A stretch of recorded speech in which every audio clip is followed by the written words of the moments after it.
Esto es la cola de Pujol. Hace una ventolera impresionante.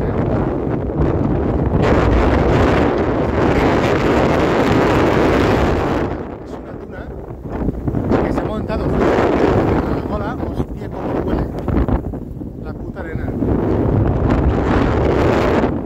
Una duna que se ha montado y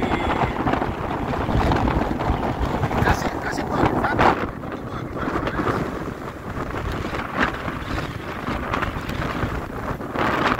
Bueno, voy a cerrar porque no os podéis imaginar el dolor de la arena en mis piernas.